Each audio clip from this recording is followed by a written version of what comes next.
Have you ever wondered why we build so high? Why, for thousands of years, we've been obsessed with piercing the sky. This story isn't just about architecture. It's about a deep, primal urge written into our DNA.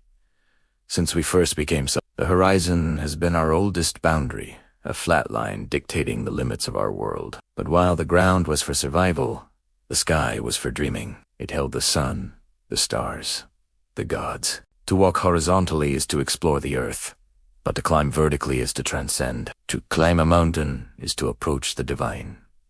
So, what happens when there are no mountains? You build them.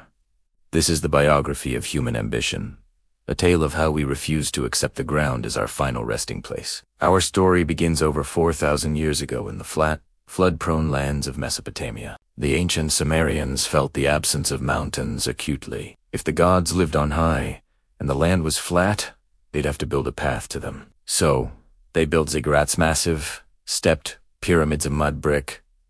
The ziggurat of yore wasn't just a building, it was an artificial mountain, a literal stairway to heaven. The higher the priest climbed, the closer he was to the ear of the gods. This era also gave us the legend of the Tower of Babel. Whether it was real or a cautionary tale, the story captures the perceived danger of our ambition. It suggests there's a celestial ceiling, a limit to how high we're allowed to go before we threaten the divine order. But the fall of Babel didn't stop us. It just made us dream of stronger materials. Across the desert, the Great Pyramid of Giza rose from the sand. It wasn't a temple for the living, but a launch pad for the dead. Its smooth, limestone sides were designed to be a ramp, mimicking the rays of the sun, helping the pharaoh's soul ascend to the stars. For an incredible 3,800 years, it was the tallest man-made structure on Earth, a silent testament to the idea that height equals immortality. Millennia later, the center of vertical ambition shifted to Europe. The motivation was no longer the power of a single pharaoh, but the collective faith of the church. The Gothic cathedral was an engineering revolution driven by a hunger for light and height. Architects of the 12th and 13th centuries wanted to dissolve the stone walls and create a space that felt like heaven on earth. Their solution was the flying buttress, a skeletal stone arm that supported the building from the outside.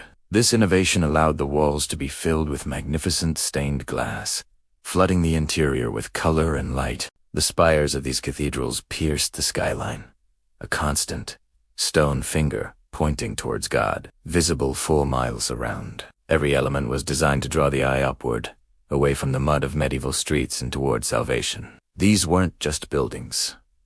They were prayers carved in stone. But stone has its limits. By the time the Old Minster was completed, humanity had hit the stone ceiling.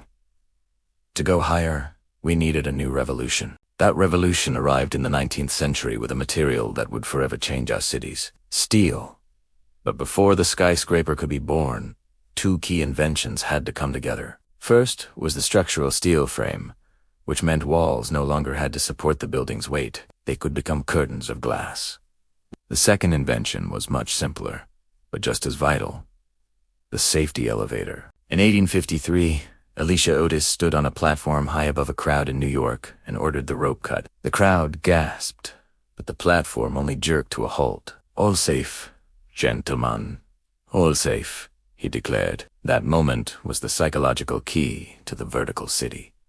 Before, top floors were cheap attics. After, they became exclusive penthouses. The hierarchy of living was inverted. The rich moved to the sky. This era was crowned by the Eiffel Tower in 1889. Parisians initially hated it, calling it a hateful column of bolted sheet metal. But it was a bold statement. It was a secular spire, dedicated not to God, but to science and progress. In the 20th century, the race to the sky moved to America. In New York and Chicago, where land was expensive and egos were big, the skyscraper became the ultimate symbol of capitalism. The 1920s and 30s were a gladiatorial combat between architects. The Chrysler Building, a monument to the machine age, held the title of world's tallest for just 11 months before it was beaten by the Empire State Building. The Empire State Building is perhaps the most romantic skyscraper ever built, rising at an incredible 4.5 stories per week during the Great Depression. It was an act of defiance against economic ruin. It became a cathedral of commerce. The narrative had changed. The goal was no longer to reach God, but to look down on your competitors. The corner office on the 80th floor became the new throne room. After World War II, a new philosophy took over. The international style favored sleek, functional, glass boxers. Buildings like the Sears Tower and the World Trade Center were less about artistic flair and more about sheer volume and power. They were imposing, efficient, but eventually, we got tired of the box.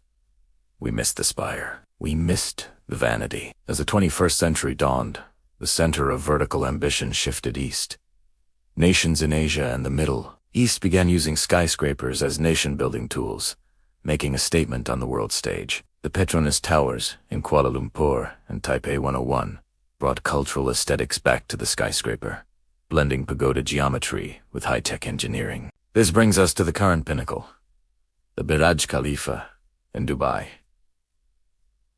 soaring 828 meters into the desert sky. It's more than a building. It's a vertical city. The engineering was so advanced it forced us to rewrite textbooks to counteract the powerful winds at that height. It was designed with a spiraling V-shape to confuse the wind, preventing it from shaking the structure. But why build it? It was Dubai's declaration to the world. We are here, and we can do the impossible. Standing at the top, looking down at the clouds, the feeling isn't like being on a mountain. It's a feeling of pure human audacity. So, where do we go from here? The Jeddah Tower aims to break the 1-kilometer barrier. Visionaries even talk of a space elevator. But what is the end game? The hidden meaning of these structures is that they are mirrors of our own mortality. We live and we die.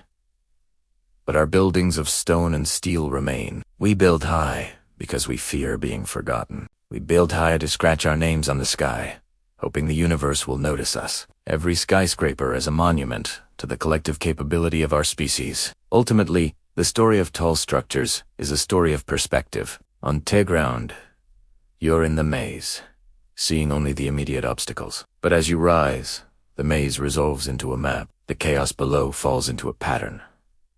The noise fades, and in that silence, you find a moment of clarity. You get a feeling of being just a little more than human, with a breathtaking view of a horizon that's just a little bit farther away. Thanks for watching. If you enjoyed this journey into the sky, don't forget to like and subscribe for more stories about the world we've built.